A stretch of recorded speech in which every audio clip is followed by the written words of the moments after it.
Hello friends, अगर आप भी सरकारी एग्जाम की तैयारी कर रहे हैं या बस दुनिया भर की जीके से अपडेट रहना चाहते हैं तो यह सीरीज सिर्फ और सिर्फ आपके लिए है।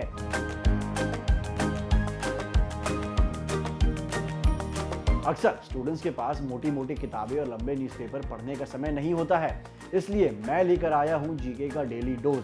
यहाँ हम हर रोज सिर्फ कुछ मिनटों में दुनिया की सबसे बड़ी और जरूरी जीके अपडेट्स को समझेंगे जो आपके एग्जाम के लिए बेहद काम आएंगी। तो चलिए बिना टाइम वेस्ट किए शुरू करते हैं आज के टॉप अपडेट्स।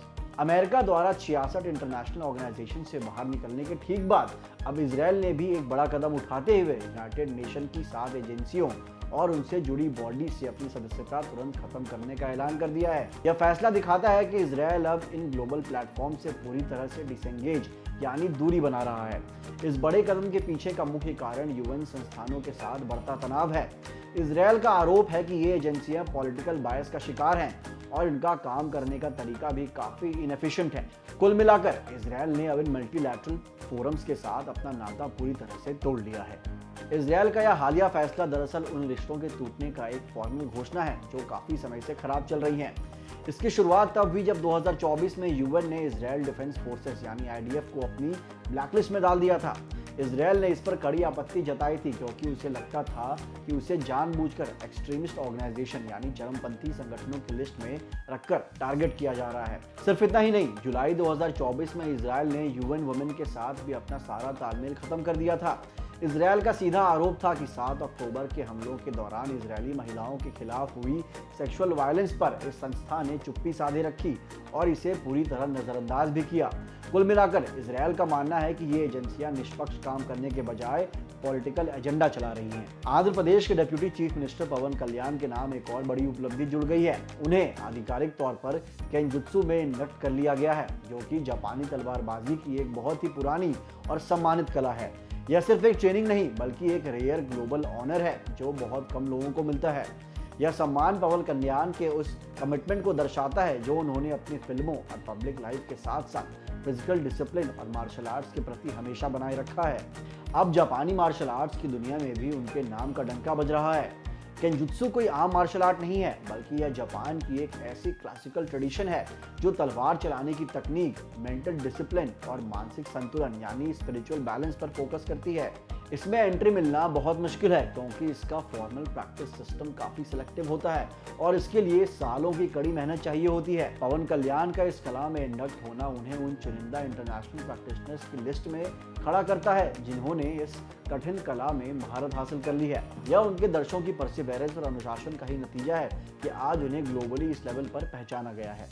दिसंबर 2025 में रशियन फॉसिल फ्यूल खरीदने के मामले में भारत अब खिसक कर 3rd प्लेस पर आ गया है। इसकी बड़ी वजह यह है कि भारत की प्राइवेट और सरकारी रिफाइनरीज ने रूस से कच्चे तेल का इंपोर्ट काफी कम कर दिया है। CREA यानी centre for research and energy and clean air की रिपोर्ट के मुताबिक इस बदलाव के पीछे इंटरनेशनल सैंक्शंस यानी प्रतिबंध, रिफाइनरीज की सावधानी और ग्लोबल एनर्जी मार्केट में बदलते समीकरण मुख्य हैं। भारत अब रशियन तेल पर अपनी निर्भरता को थोड़ा कंट्रोल कर रहा है।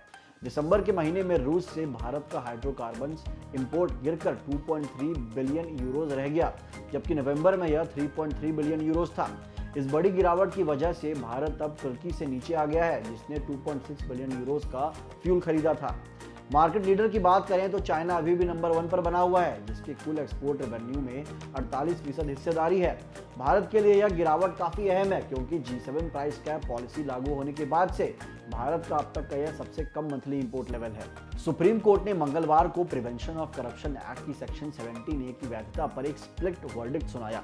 यह वह नियम है जिसके तहत किसी सरकारी अधिकारी के खिलाफ जांच शुरू करने से पहले सरकार की इजाजत लेना जरूरी होता है। क्योंकि बेंच के जजों की राय एक नहीं थी, इसलिए अब यह मामला चीफ जस्टिस ऑफ इंडिया के पास भेजा जाएगा। CJI अब एक लार्जर बेंच यानी बड़ी बेंच का गठन करेंगे जो इस पूरे मुद्दे पर अंतिम फैसला सुनाएगी। सेक्शन 17A को 2018 के संशोधन के जरिए प्रिवेंशन ऑफ करप्शन एक्ट में जोड़ा गया था।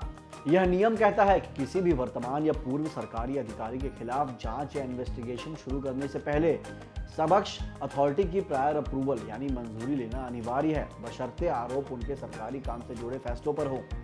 इस नियम को centre for public interest litigation ने कोर्ट में चुनौती दी है। उनकी दलील है कि जांच के लिए सरकार से मंजूरी लेने की यह शर्त भ्रष्टाचार के खिलाफ होने वाली इंडिपेंडेंट इन्वेस्टिगेशन को कमजोर करती है। यूएई ने ग्लोबल मोबिलिटी के मामले में एक बड़ी उपलब्धि हासिल की है। हेनले पासपोर्ट इंडेक्स 2026 में यूएई का पासपोर्ट अब दुनिया के 5वें स्थान पर पहुंच गया है। ये ना केवल यूएई की अब तक की सबसे बेस्ट रैंकिंग है, बल्कि इसने मिडिल ईस्ट के सबसे शक्तिशाली पासपोर्ट के रूप में अपनी स्थिति और मजबूत कर ली है। यह कामयाबी यूएई की दशकों पुरानी सूझबूझ भरी डिप्लोमेसी, राजनीतिक स्थिरता और दुनिया के अन्य देशों के साथ मजबूत रणनीतिक साझेदारी का नतीजा है। पिछले 2 दशकों में हेनली पासपोर्ट इंडेक्स पर किसी देश ने अगर सबसे कमाल की तरक्की की है तो वह यूएई ही है। 2006 से अब तक यूएई के पासपोर्ट ने 57 प्लेसेस की जबरदस्त छलांग लगाई है, जो अपने आप में एक वर्ल्ड रिकॉर्ड जैसा है। इस दौरान अमीराती नागरिकों के लिए 149 नए देशों के दरवाजे खुले हैं। इंडेक्स के इतिहास में यह अब तक की सबसे बड़ी बढ़त है। एक्सपर्ट्स का मानना है कि यह सब यूएई की प्रोएक्टिव डिप्लोमेसी, अन्य देशों के साथ आसान वीजा समझौते और मजबूत इंटरनेशनल रिलेशंस की वजह से मुमकिन हो पाया है। तो दोस्तों, ये थे आज के वो टॉप अपडेट्स जो आपके आने वाले एग्जाम के लिए बेहद जरूरी हैं।